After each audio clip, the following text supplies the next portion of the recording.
¿Por qué son médicos? Vienen a probar con el 51, con morenada, no sé. ¿Me entienden? ¿Ya no dan? Ya más bien, porque eso es absurdo, ¿no? Entonces, para los de atrás, si no escuchan, me avisan. Voy a elevar un poco más la voz, ¿ok? Sin embargo, siempre en mi primera clase los intento motivar, ¿no? ¿Por qué? Para que me asistan el resto de las clases, ¿ok? ¿Qué implica eso? Que aquí va a haber respuestas del examen. Yo tengo un banco extenso de preguntas y algunas siempre va a caer, ¿no? Entonces, siempre que veo algo me acuerdo y les digo, esa es pregunta de examen, entonces ustedes ya saben, ¿no? Ya tienen una asegurada. De las 50 preguntas de casos clínicos, imagínense. Por eso a ustedes yo los admiro, yo soy uno de ustedes, yo he estado de este lado, ¿no? Porque yo doy a la católica, 2 años desde la primera generación de médicos en la católica, en la UPAL igual, en la UNICEF igual, pero siempre digo que la San Simón son los mejores, ¿me entienden? ¿Por qué? Porque nadie da ese examen, el que ustedes dan y lo aprueban, ¿me entienden? Entonces tenemos que seguir teniendo ese nivel que esté apto para el Mercosur, ¿no? Porque nadie tiene el Mercosur. Cada año intentan, cada año, y nadie adquiere el Mercosur. En cambio, nosotros ya es 5.º año, ¿no? Entonces, imagínense, el nivel debe ser muy alto, ¿o no? ¿Ok? Entonces, lo primero que les digo, crean en ustedes mismos, ¿ok? ¿Qué implica eso? Busquen dentro de ustedes. No estudien por su papá, por su mamá. Muchos aquí pues, por el dinero dicen voy a hacer neurocirugía. Es verdad, van a estar podridos en plan. Pero el punto, es una realidad, no les puedo decir que no. Pero el punto es que tiene que haber servicio a la comunidad. Esta es una, ni siquiera especialidad, es una profesión noble, ¿no? Entonces tienen que hacer acto de comunidad, ¿no? Por el bien social. Quiero decirles eso, crean en ustedes mismos, no escuchen a nadie. Y el cielo es el límite, piensen eso. Yo tengo a mi compañero de Oruro, siempre, y era genio, el tipo está en Estados Unidos, imagínense, ¿ok? Y ahora es el momento, ahora es donde tienes que estudiar, ¿no? Porque el día de mañana, ¿qué es lo que pasa? Compites con otras universidades. Imagínense aquí cuántos serán, 400, ¿no? Pero son 400 de la UPAL, 400 de la Católica, 400 de Univalle, 400 por anual que sale. Imagínense, ¿cuántos está a tu lado que quiere hacer cirugía? ¿Cuántos mete cuchillo, saca tripa? ¿Cuántos? Todo, la mitad mínimo, ¿no? ¿Cuántos quieren hacer caries? ¿Cuántos quieren hacer neo?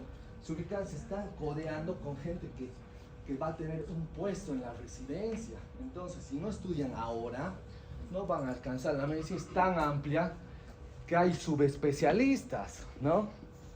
Entonces, piensen ahora es el momento, ahora es cuando estudian, ¿ok? Break the rules, rompan las reglas. No quiero que vayan a hacer trampa, a copiar en el examen.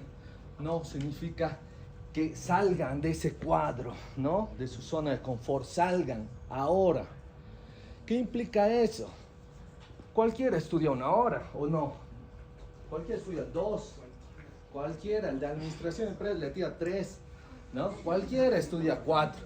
Pero dime, ¿quién estudia 5? Solo el médico, ¿no? Y a eso quiero llegar. No pain, no gain. ¿Qué implica eso? Que tiene que haber sacrificio para un beneficio, si no todos somos médicos, ¿o no? Esa es una realidad.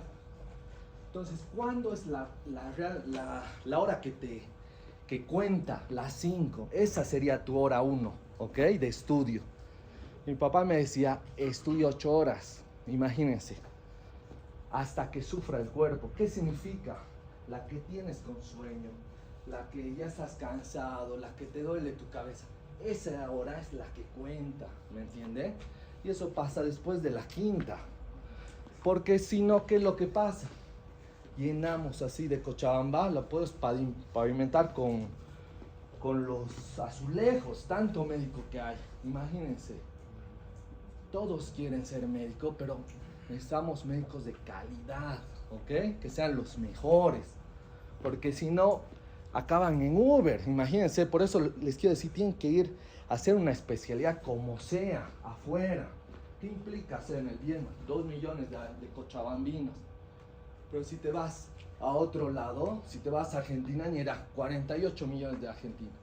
Si te vas a Brasil, 220 millones de brasileros. ¿Entienden la capacidad? ¿Cuánto de caudal van a tener? ¿Cuánto vas a aprender? ¿Entienden? Entonces piensen eso. Me quiero ir a Alemania, uno dice. ¿Pero sabes alemán? Me dice que no. Entonces, ahora es el momento de meterte al curso de alemán o no. Ahora es el momento donde tienes que dar los steps, ¿no? Para Estados Unidos. Entonces, lo mejor sería Estados Unidos, obviamente. Pero es lo que más cuesta. Porque no solamente compites con LATAM, ¿no? Compites con todo el mundo. Los hindús, todo el mundo quiere ir. Entonces, ahora es el momento, ¿ok? No hay tiempo para volver a leer Robbins, ¿ok? Eso piensen. No van a volver a leer, van a ser más especializadas, va a ser su estudio para una residencia, para un cupo, ¿ok? Entonces piensen eso. Si se quieren ir a España hacer el MIR, ¿qué implica? Que tienes que pelear con toda Latinoamérica, ¿no? Entonces, ahora es el momento. La Facultad de Medicina, Aurelio Meleán, exporta médicos a todas partes del mundo, ¿ok? Ustedes no pueden ser la excepción. Y para culminar, tienen que volver, pues, también, no es irse nomás. Tienen que volver a algún momento o hacer que esto crezca. ¿Qué implicaría esto? Que dejemos de ser tercermundistas, ¿o no? ¿Qué implica eso? Que dejemos de ir al repechaje, al mundial, por ejemplo. Tenemos que pelear con no sé quién para llegar por un puesto y ni sabemos si vamos a llegar, ¿no? Entonces, imagínense, y eso lo pongo en pleno, digamos, conmigo, el cáncer de cervicuterino. ¿Quién es el número 1? Bolivia. Imagínense, Bolivia, África, en todo el mundo. ¿Qué implica eso? Que no hay promoción de la salud, ¿me entienden? Somos los mejores en desconocimiento de la enfermedad, algo tan simple como un Papá Nicolau. Lo más barato, la citología, te puede valer, no sé, 70, 100, digamos, 140 bolivianos, y el beneficio es grande. Ven el virus del papiloma humano y salvan un cáncer cervicuterino, y los hombres no se salvan, ¿no? Porque son portadores asintomáticos, ¿no? Piensen eso. Entonces todo el mundo tiene que hacerse ese Papá Nicolau, a todas las mujeres, ¿no? Y los hombres sabemos, ¿no? Tienen la mamá, la prima, la hermana, más, y si son menores, ¿no? 3 años, hay que hacerse la vacuna. Entonces partiremos de ahí, ¿ok? Entonces, ¿quién está aquí con ustedes, no? ¿Quién está? Yo soy Rodrigo Fernández Melgar, médico patólogo. Me crean estas aulas aquí. Yo estaba cuando el edificio nuevo, el nuevo sigue siendo nuevo, ¿ya cuántos años tendrá? Tiene 10 años el edificio nuevo. Cuando no tenía ni pintura, yo me chocaba así en la pared y era blanco, era yeso. Y así pasamos, era lo máximo. Porque las aulas, te juro que era lo máximo, porque imagínate, tenía contención solo para esta área antes del edificio nuevo. Entonces, se estrenó ya cuando estábamos en, no sé, en segundo probablemente. Entonces yo me creaba en estas aulas, yo venía como ustedes a esta teórica, la 907, todas las aulas de allá eran aulas como esta, pero más antiguas, eran grandes, de pura madera. Entonces yo vengo de como ustedes, yo sé que falencias tiene la U, yo sé que hay problemas, ¿no? Yo lo he vivido y por eso estoy de este lado, para cambiar. Lo malo lo estoy cambiando, ¿no? Entonces, ¿qué implica? Que se propone cosas que yo sé que algunas cosas están mal para mejorar, ¿no? La materia.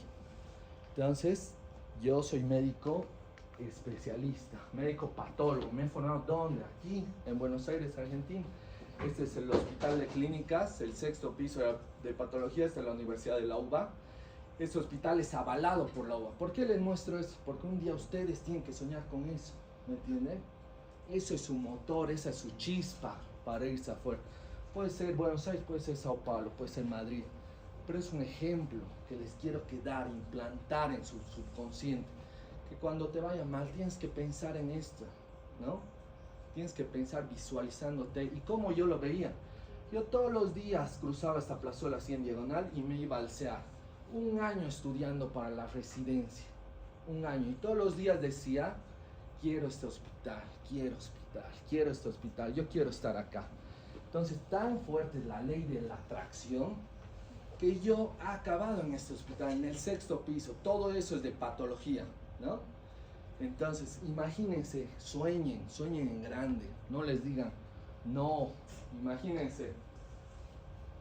Entonces, yo les digo, hasta mi papá me decía, pero ¿cómo vas a estudiar medicina vos? Si a vos no te gusta leer, me decía. Y era una realidad, a mí no me gusta leer.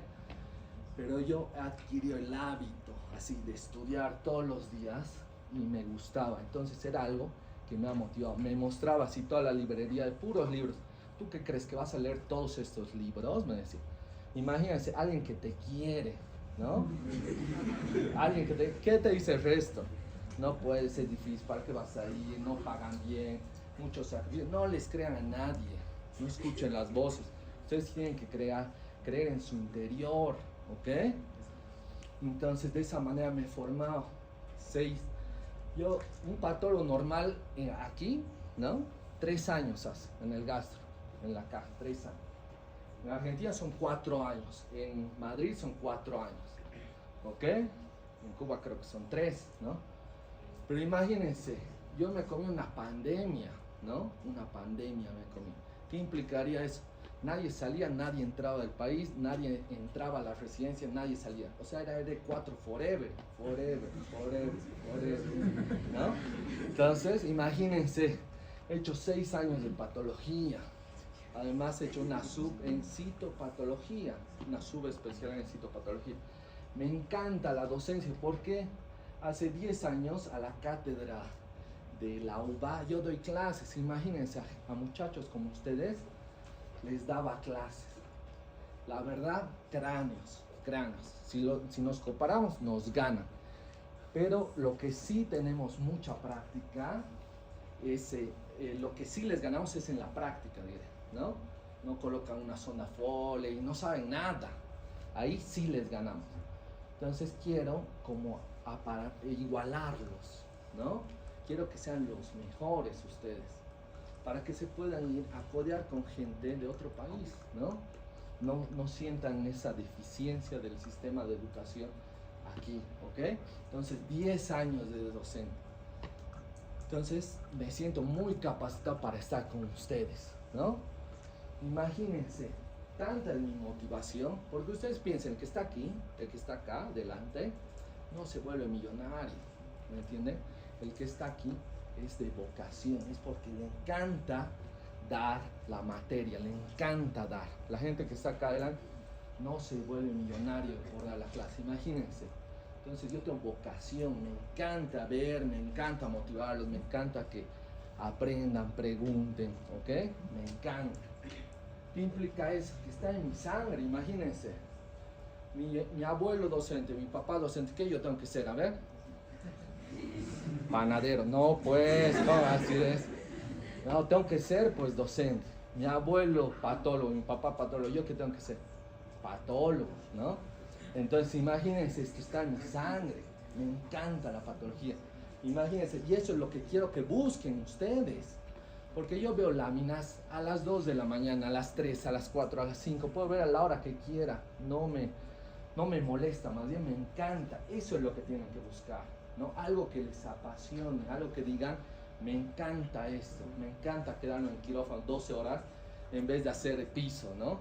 Me encanta, no sé, estar con el paciente y auscultar el corazón. Busquen cosas que les apasionen, porque de esto van a vivir, ¿no? Imagínense, yo siento que recibo dinero de la nada, por hacer algo que me encanta, por algo hacer que me gusta, no los veo como un trabajo. ¿Y eso qué implica? Que puedes trabajar sábado, puedes trabajar domingo, el día que quieras, no lo ves como una responsabilidad, lo ves como algo que te apasiona, que te gusta. Obviamente lo haces con responsabilidad, con criterio, conocimiento, ¿no? Claramente, pero lo haces porque te gusta. Y eso busquen, cada uno tiene que buscar. Nadie se puede engañar acá, ¿ok? Entonces, de esa manera vamos a empezar, ¿ok? Después, tengo diploma de educación superior, bioestadística, salud pública. ¿Qué más? He hecho otro de tecnologías de la educación, tic-tac. ¿Qué más? Otro bajo competencias. En la Católica nos han obligado a hacer uno de competencias aparte. A ver, tienes un diploma de educación bajo competencia, te exigen otro. A ver, imagínense, me siento muy capacitado para estar con ustedes el día de hoy, ¿ok? Y de esa manera vamos a empezar la clase, ¿ok? Sin más preámbulos, ya los han motivado, sacúdanse, ¿ok? Entonces, lo primero, hay representantes, ¿no? Vos eres uno. ¿Cuál era tu nombre? Representante. Jan Garcés, ¿no? ¿Quién más? ¿Cuál es su nombre? Rodrigo Ledesma, genial. Allá, a ver. Victoria Conde, perfecto. Ya, entonces de esa manera ya saben, siempre ya hay una cabeza aquí, ¿no? Cualquier pregunta con ellos les voy a pasar las diapos, no se preocupen de eso, ¿ok? Yo no soy egoísta. ¿Qué más? Y para los grupos prácticos míos, tienen que estar acá, obligados, ¿no? Porque lo que vemos en la teórica, vamos a ver en la práctica, ¿ok? Ahora mismo no recuerdo, creo que es el 15, 16, por ahí. Ahora mismo les confirmo, a ver. Van a estar obligados. Grupo 15, 16, 17 y 18, ¿ok? Obligados. Porque con el resto no tengo poder. ¿Pero qué implica? Escuchen, que va a haber preguntas de examen, o sea, no se pueden faltar. Imagínense, te faltas, no tienes una pregunta de examen, ¿no? Entonces, sin más preámbulos, vamos a iniciar la clase teórica del día de la fecha, ¿ok?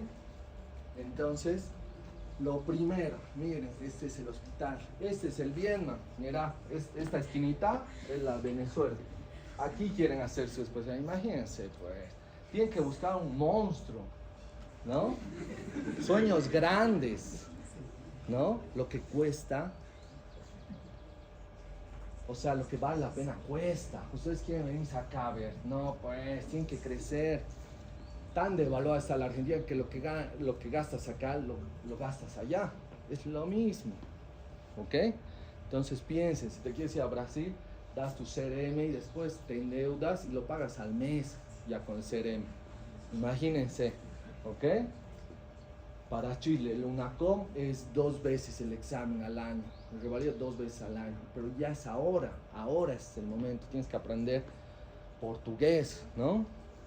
Entonces, quiero empezar con esófago. Aquí lo más importante, yo ya sé que va a entrar esófago de Barrett, aquí entra. ¿Por qué? Es lo más importante, porque es una lesión preneoplásica, ¿ok? Si se detecta el esófago de Barrett a tiempo, se puede salvar la vida de los pacientes. ¿Por qué? Porque desencadena un adenocarcinoma, ¿ok? Se puede prevenir el adenocarcinoma. ¿Y cómo empieza? Empieza uno con esofagitis, ¿no? Reflujo, erge, evoluciona al esófago de Barrett, que es una metaplasia de tipo intestinal y si no se trata progresa a un adenocarcinoma, ¿ok? Entonces, seguro que entra ahí una pregunta de esófago de Barrett. Entonces, vamos a empezar desde lo más básico, anomalías congénitas.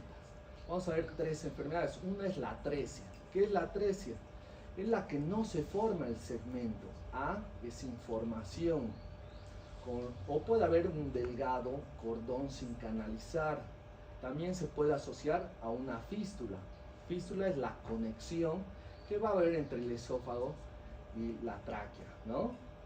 La fístula puede ser con atresia, de esta manera. Aquí se ve la atresia, se ve la fístula, o sin atresia, miren, aquí hay una conexión. Entonces, ¿qué implica? Que el neonato va a ingerir la leche materna. ¿Y a dónde va a ir si está conectado? Al pulmón. Por eso va a haber datos de neumonía aspirativa, aspiración, asfixia, desequilibrios electrolíticos graves, ¿ok?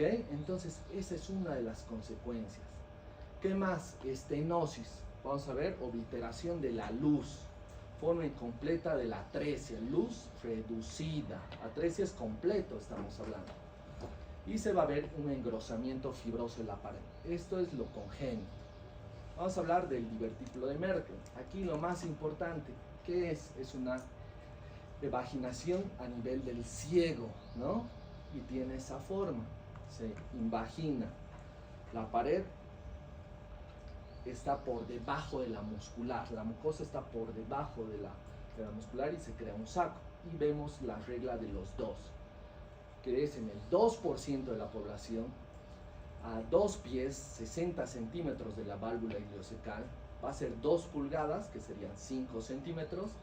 Hay una predilección sobre el sexo masculino 2:1 y pueden ser sintomáticos por 2 años, ¿ok? Entonces, es la regla de los 2. Vamos con otra enfermedad, la enfermedad de Hirschsprung. Igual, este es importante. ¿De qué hablamos? De un megacolon. ¿Cuándo se considera megacolon? ¿Alguien se acuerda? A ver.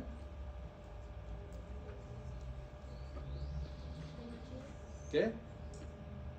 A ver, aquí estamos para equivocarnos, recuerden, porque aquí aprendemos de los errores. Nadie sabe todo, ¿ok? Ni yo, nos basamos en el constructivismo. Porque ¿qué es lo que pasa? Aparece Jan con su artículo actualizado y nada, pues lo tengo que leer, ¿no? Me refuta. ¿Por qué? Porque nuestro Robbins ya está desactualizado, pasa 5 años y sale otro libro, ya estamos en la 11ª edición, no les vamos a pedir que compren la 11ª o ya tienen. ¿Tienen o no? ¿Ok? Entonces, aún no, por ahora. Cuando hablamos de megacolon, más de 7 centímetros, ¿ok? De diámetro. Dólico megacolon hace referencia a la longitud. Dólico megacolon en la composición de ambos. Cuando digo megacolon aganglionar congénito, ya tengo que hablar de qué, de los plexos submucosos de Meissner y el mientérico de Auerbach, los cuales tienen afección a nivel de ¿dónde? De la porción distal. ¿Qué es lo que vamos a ver? Obstrucción funcional, ¿no? Del colon. ¿Qué más? En la microscopía, células aganglionares. Y de manera esquemática, tengo un colon que es normal. Esos puntos blancos hacen referencia a las células ganglionares. Y en la porción distal hay una aganglionosis, hay una pérdida, hipoganglionosis, ¿no? Entonces no llega a migrar a la pared y de esa manera se llega a dilatar, ¿no? Entonces no pasa, ¿no? El contenido fecaloideo y se obstruye, se agranda. Además, eso se ve con una inmunohistoquímica, ¿no? Que es la acetilcolinesterasa. Puede estar asociada a la mutación del receptor de la tirosinasa red, puede estar asociada a la trisomía 21 en un 10% en síndrome de Down. ¿Qué es lo que vamos a ver? Meconio, falla de eliminación del meconio postnatal. Entonces, se almacena distensión abdominal, estreñimiento, obstrucción, peristaltismo presente, distensión abdominal, vómitos biliosos, ¿no? Si hay una obstrucción, ¿por dónde va a salir el contenido? Por la boca, ¿no? Entonces va a tener vómitos biliosos. Esta es la enfermedad de Hirschsprung. Va a tener un megacolon aganglionar, ¿no? Vamos con otra. Obstrucción esofágica. Y aquí vamos a ver 2 enfermedades, ¿no? Una enfermedad en cascanueces. Puede ser física o funcional. Y ahí hay que ver la motilidad, cómo es el movimiento. Acuérdense que el esófago es un tubo que pasa el bolo alimenticio de un lugar, de la boca al estómago. Entonces, vamos a ver en el cascanueces que hay contracciones intensas, de gran amplitud, descoordinadas. Va a haber una alteración a nivel del músculo liso circular interno y longitudinal. Y vamos a tener esa imagen característica. A diferencia de la otra enfermedad, del espasmo esofágico difuso, tiene esa imagen en sacacorchos, tirabuzón, ¿ok? En espiral. Va a haber contracciones repetidas, simultáneas del músculo liso distal, pero la amplitud es normal. Esa es una de las diferencias, ¿ok? Disfunción del esfínter esofágico inferior, hay una elevada presión en reposo y una relajación incompleta. Y eso lo vamos a ver con la calasia, ¿no? Va a tener una relajación incompleta, ¿no? Va a tener un aumento del tono, por eso el tratamiento es con un balón a presión para dilatar, ¿no? Eso. Y con esos dos factores va a tener un aperistaltismo, ¿no? No va a progresar el bolo alimenticio. Son de dos causas, una causa primaria y otra secundaria. Primaria, infrecuente, que está asociada a la degeneración de neuronas, del óxido nítrico, y ahí hay una alteración. Pero puede ser secundaria, más en nuestro medio, ¿no? El Chagas es endémico en nuestro medio. Por eso, en Bolivia es en el único país donde preguntan, ¿y tu casa es de adobe? Dice. En ninguna parte del mundo preguntan eso en anamnesis. Porque acá es endémico, ¿no? El Chagas predispone a la calasia. Y no solamente a la calasia, dólico megacolo, ¿no? Cardiomegalias, esófago también, asociado al trypanosoma cruzi, ¿no? Eso se puede evidenciar al microscopio, ¿no? El microorganismo. Va a haber destrucción del plexo mientérico y puede estar asociado al virus herpes simple tipo 1, ¿ok? Vamos a ver los desgarros, esofagitis y desgarros. Hay dos tipos, los más frecuentes puede ser el de Mallory-Weiss y el de Bower-Haig. El primero es a nivel de la mucosa, entonces va a ser una lesión superficial, ¿ok? Entonces son desgarros longitudinales con arcadas o vómitos secundarios al alcohol, ¿ok? Por ende la cicatrización va a ser rápida, solo va a afectar a la mucosa, aquí está. A diferencia del Bower-Haig, el cual es menos frecuente, pero el desgarro es toda la pared, entonces la consecuencia puede ser hasta mortal. El tratamiento es plenamente quirúrgico, ¿no? Va a entrar en un shock hipovolémico, puede estar asociado al mediastino, va a haber aerofagia, entonces es una de las consecuencias, ¿no? Entonces son dos pacientes diferentes. Ese es a nivel de la mucosa superficial y este es transparietal, es toda la pared. Seguimos, puede haber esofagitis química infecciosa.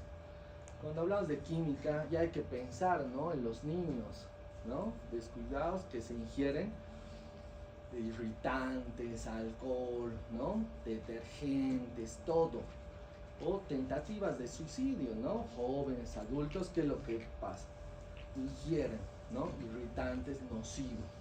Entonces, ¿qué es lo que produce? Produce una esofagitis química. El problema es que ni siquiera llegan a matarse, ¿no? El problema es que vuelven a regurgitar y el daño es persistente. Hay una lesión del epitelio tan importante que vamos a ver odinofagia, hemorragia, puede haber estenosis, hasta perforación. Ese es el peor, la perforación. ¿Ok? También asociado al alcohol y al tabaco, ¿no? También se puede verse afectado por la dermatosis descamativa, como el pemphigoide ampolloso. Entonces va a haber una alteración de la mucosa, que va a haber un desprendimiento dermoepidérmico, formándose una ampolla, ¿ok? Puede estar asociada, cuando hablamos de infecciones, el virus herpes simple, ¿no? En personas sanas. Pero en pacientes inmunocomprometidos son otros, como es la candidiasis, el más frecuente, el citomegalovirus, ¿no? La candidiasis fúngico. ¿Qué es lo que vamos a ver? Pseudohifas tabicadas. Eso es lo que vamos a ver, ¿no? Obviamente en la macro, esa placa blanquecina que se ve en este tipo de pacientes. En la microscopía, denso infiltrado neutrofílico, necrosis total de la pared. Y aquí vemos, este es un esófago, y aquí se ve la porción más blanca, irritada, y aquí yo veo una estenosis, hay una disminución de la luz. Tal fue el punto que hasta se ha perforado, ¿no? Entonces, eso es lo que tenemos que buscar. Uno de los más importantes, la candidiasis, lo que les decía. En la macroscopía vamos a ver placas blanquecinas. Más que todo están en el tercio superior, ¿no? Y se ve de esta manera. A la microscopía, esta es una tinción especial, la tinción de Grocott, ¿no? No es hematoxilina yosina, donde vamos a ver hifas, ¿no? Estas son las hifas, ¿cómo? Son hifas pseudotabicadas, ¿no? Vamos a ver pseudomembrana. De esa manera vamos a poder ver al microorganismo.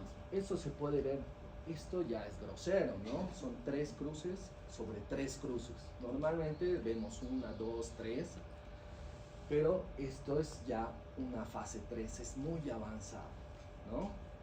¿Qué más podemos ver? Lo que hemos mencionado, el virus herpes.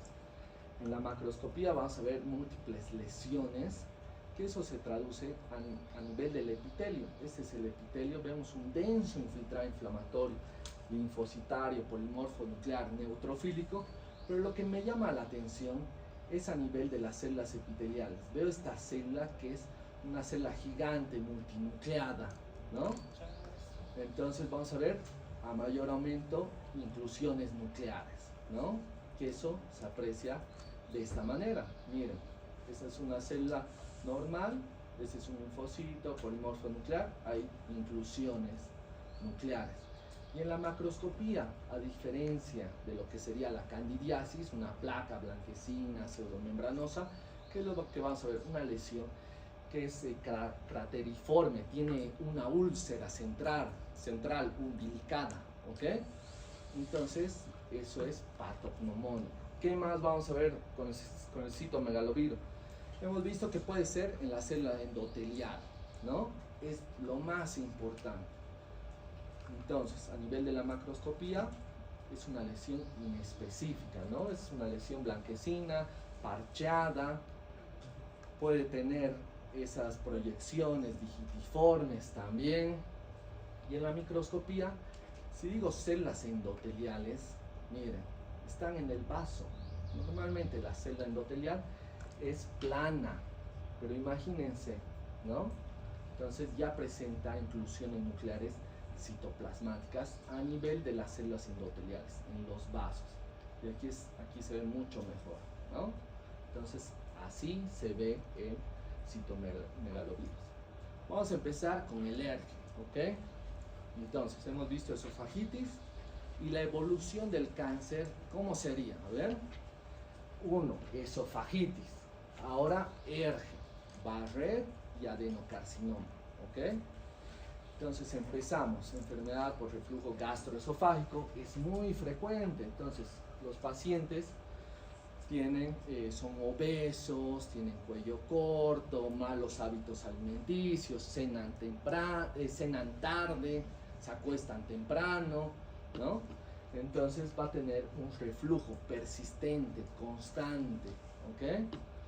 Puede ser por relajación incompleta del esfínter esofágico inferior, entonces va a ser más fácil que suba el contenido gástrico. Distensión gástrica, muchos de estos alimentos producen, ¿no? Distensión gástrica, como es la leche.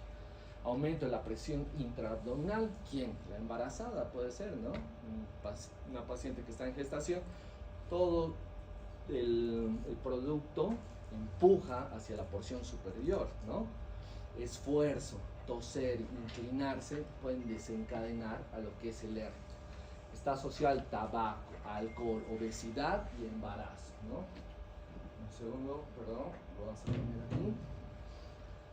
¿Y qué es la clínica? ¿Qué es lo que vamos a ver? Pirosis, disfagia, regurgitación, ¿no? Esa quemazón. El tratamiento, omeprazol, inhibidores de la bomba de protones. Me encanta dar con San Simón porque ustedes están en un nivel, en 4º año. Yo ya no tengo que explicar pirosis, disfagia, regurgitación, porque esto se da en 3º, se da en otras universidades. Entonces me encanta porque ya tienen conocimiento previo y eso es lo que quiero para patología.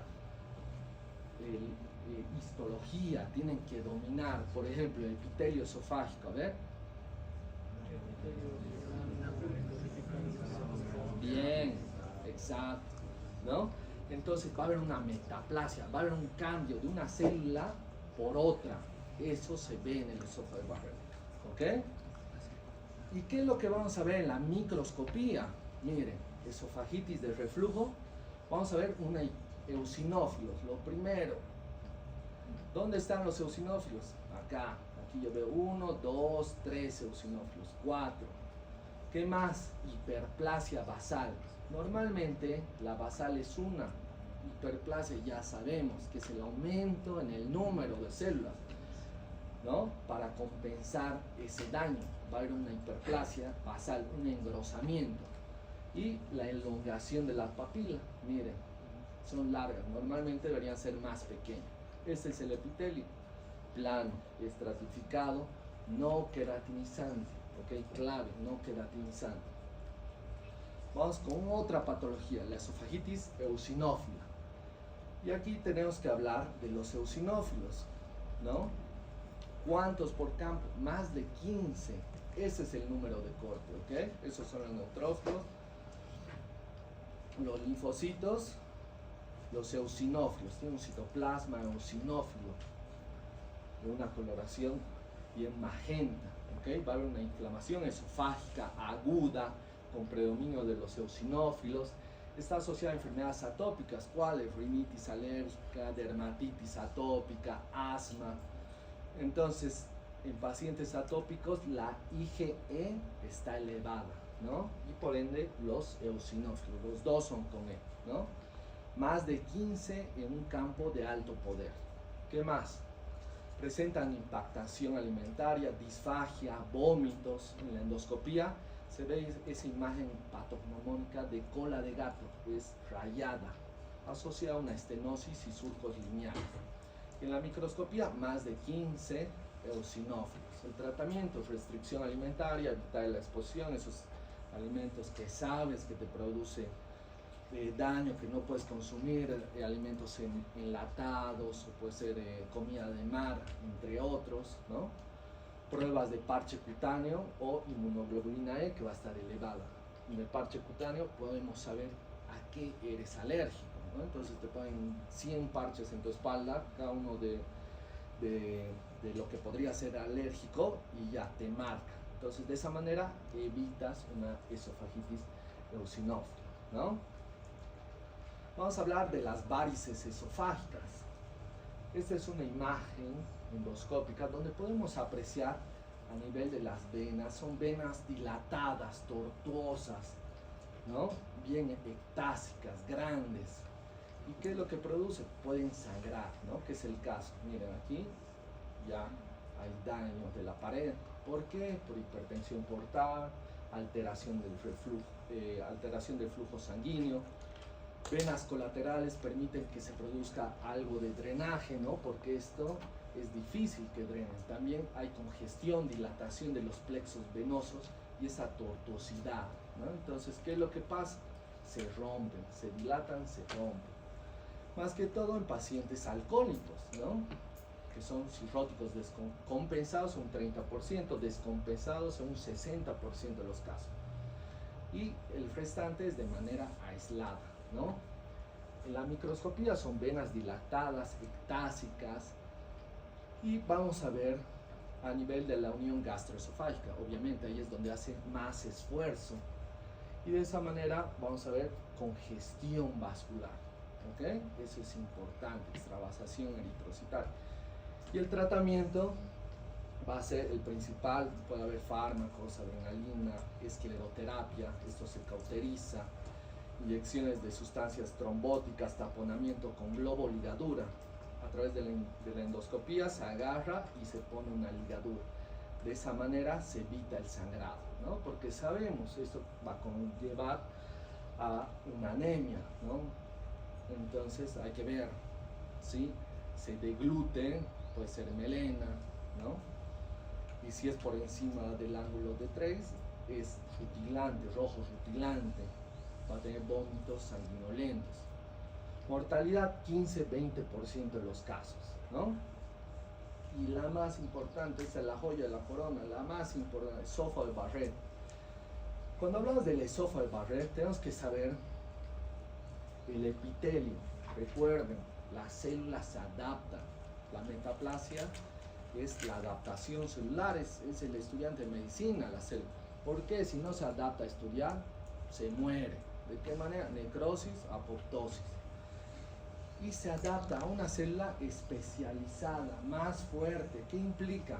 Que el esófago plenamente está revestido por un epitelio estratificado, plano, no queratinizante, y va a ser reemplazado por una célula más importante, más resistente ante un daño nocivo, ¿no? En este caso, el ácido gástrico. Va a haber un reflujo persistente, constante. Pero hasta ahí es una metaplasia columnar. Puede haber una metaplasia columnar a nivel de la unión gastroesofágica, ¿no? Porque hay cambio de epitelio a lo que es el cardias con el esófago, es normal. Pero cuando hablo del esófago de Barrett, tiene que haber una célula importante, es esta, la célula caliciforme. Y en la microscopía la vemos como esta, ¿no? 1, 2, 3. Y se ve con un citoplasma amplio claro, mucinoso. Entonces, esta célula caliciforme, porque tiene una forma de cáliz, parece una hostia, ¿no? Para los cristianos. Entonces se ve una hostia. Caliciforme, copa de vino, globed cell en inglés.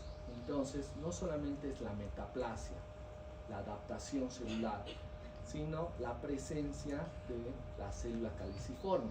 Por ende, es una metaplasia de tipo intestinal. Solo en el intestino vemos este tipo de célula, la célula caliciforme, solo en el duodeno, en el colon. Pero si lo ves en el esófago ya sabes que es una metaplasia de tipo intestinal. Entonces es la evolución, la complicación del ERGE crónico. Vamos a ver una metaplasia intestinal dentro de la mucosa escamosa esofágica, y aquí importante, riesgo de adenocarcinoma. Hombres, hay una predilección por el sexo masculino, caucásicos, blancos, desde los 40 hasta los 60 años, ¿no? En cuanto a la microscopía, es lo que les he explicado. Y así se ve en la macro, ¿no? Esta es una imagen del laboratorio, más de 75 años el laboratorio. Desde mi abuelo, mi papá, ahora yo me estoy haciendo cargo. Entonces tenemos piezas amplias de macroscopía. Para la práctica voy a estar trayendo, donde en este caso vamos a ver una gastrectomía parcial y la porción del esófago inferior, ¿no? De la unión gastroesofágica. Y eso se ve delimitado con esta línea punteada rojiza, ¿no? Entonces, ¿qué es lo que vamos a ver? Normalmente este es el epitelio escamoso, ¿no? Plano, no queratinizante, ese es el epitelio cilíndrico. Entonces, debería estar hasta acá, alcanza hasta acá. Ahí la célula se adapta a una lesión, se puede ulcerar, miren, y se ve ya el cambio. Normalmente más de 1 centímetro, según el American Joint Committee, habla que se debe considerar con la patología. ¿Qué es lo que se ve en la endoscopía? Lengüetas de mucosa roja aterciopelada. En la práctica te colocan lengüeta asalmonada, ¿ok? A nivel de la unión gastroesofágica. Vamos a hablar que es largo cuando es más de 3 centímetros, corto menos de 3, pero mínimo es 1 centímetro, ¿no? Tiene que tener una asociación clínico-patológica, ¿no? Lo que ve el endoscopista yo lo tengo que ver en la microscopía. Y en este caso, miren, si esto es 1, 2, 3 centímetros, esto es más de 3 ulcerado, entonces ya sabemos que es un segmento largo, ¿no? Y esto hay que ver, porque si está ulcerado, ¿no? Hay daño de la lesión. Y vamos a pasar al siguiente. Después de un esófago de Barrett, el siguiente paso es el adenocarcinoma. ¿Por qué? Sabemos qué es adeno, ¿ver? Glándulas, perfecto, excelente. Carcinoma es un tumor epitelial de origen glandular, entonces tenemos que buscar glándulas. Miren, va a haber glándulas, pero yo a este nivel yo veo invasión del estroma, ¿no? Entonces es maligno, esto es imposible que sea benigno. Entonces, se origina el esófago de Barrett, del ERGE, ¿no? De la esofagitis, de larga duración. Es un estímulo crónico, persistente, asociado a la obesidad, tabaco, radiación, alcoholismo, y claramente el Helicobacter pylori. Un mes voy a estar con el Helicobacter pylori, ¿ok? hay una relación 7-1, hombres blancos, dolor, disfagia, adelgazamiento progresivo, hematemesis, dolor torácico o vómitos, ¿ok? Entonces, con el primer tumor les tengo que enseñar esto. Hay una triada que lo vamos a ver todo el año. Uno va a ser paciente añoso, ¿no? Estamos hablando de un paciente de 60 años, ¿no? Uno, paciente añoso. Anemia. La mayoría de los tumores malignos, ¿qué pasa? Se ulceran, ¿no? Sangran y producen anemia. ¿Cuál es el otro? A ver. ¿Alguien sabe? Caquexia tumoral. Ustedes saben, en patología 1, patología general, la caquexia tumoral, el tumor maligno te consume, los vuelven flaquitos. A todos los pacientes que tienen cáncer son flacos, ¿qué es lo que produce? Hay un aumento de la glucólisis, de la energía. Entonces, de esa manera pierden peso, aunque consuman, ¿no? Pueden tener pérdida del apetito o no, que es variable, pero esa es la triada, que eso lo vamos a ver en todos los tumores: pérdida de peso, paciente añoso y anemia. Y siempre hay que acotar uno más, el extra, que hablamos de una masa, ¿no? Una masa visible ya nos orienta que esto es algo maligno, un carcinoma.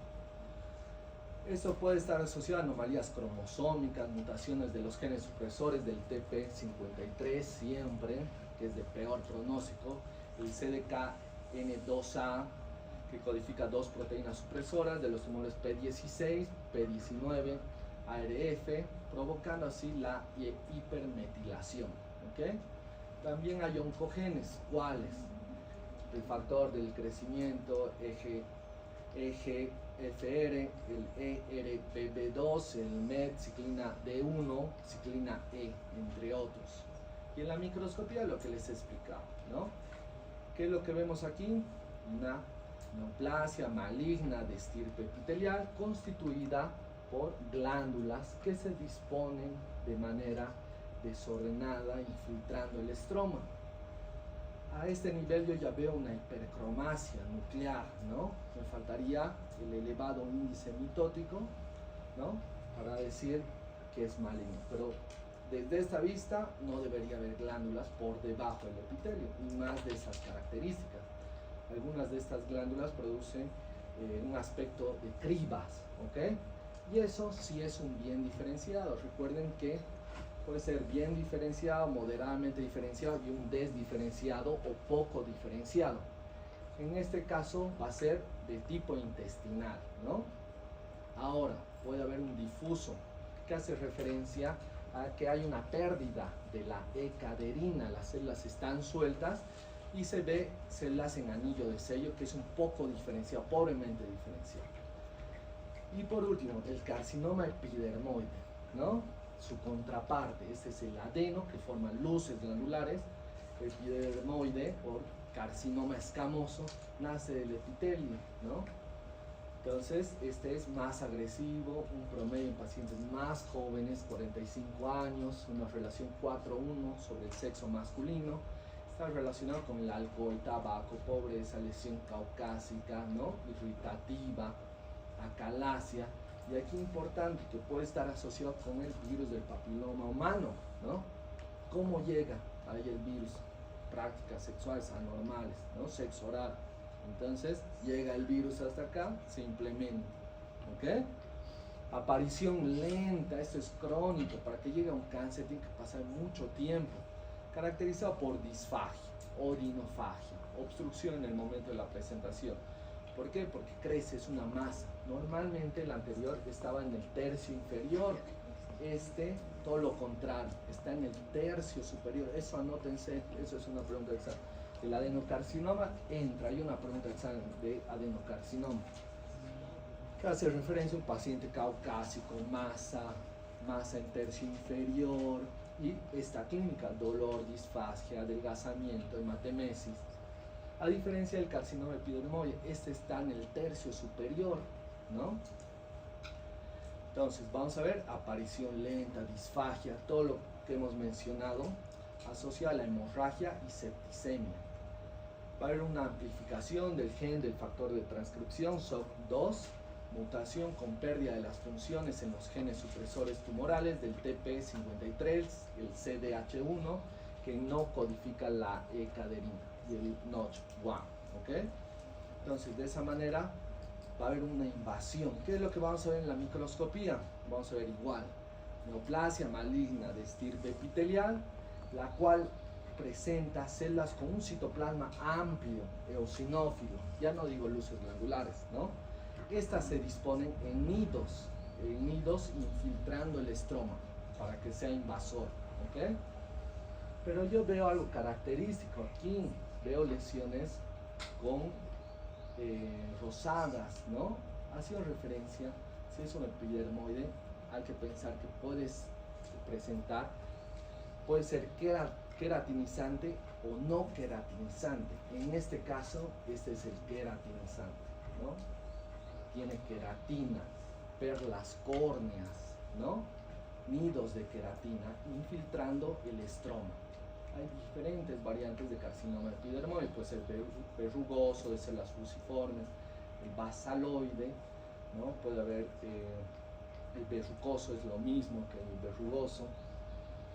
Y de esa manera se divide en G1, G2, G3, ¿no? En este caso, para que forme perlas córneas, tiene que ser un bien diferenciado, un G1. Porque si es un pobremente diferenciado, ¿no? Donde hay pérdida de la E-caderina, desprendimiento de las células, no se ve queratina. ¿Por qué?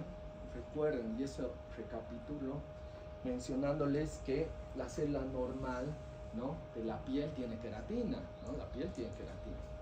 Entonces, si veo que es un desdiferenciado, deja de ser la célula de origen, entonces no presenta queratina, que son estos nidos, ¿ok? Entonces, de esa manera culminamos. ¿Tienen alguna duda, pregunta? La macroscopía, miren, vamos a ver una lesión exoendofítica, verrucosa, que infiltra el estroma, ¿no? Que produce estenosis a nivel del tercio superior en la mayoría de los casos, ¿no? Vamos, ¿tienen alguna duda, pregunta? A ver.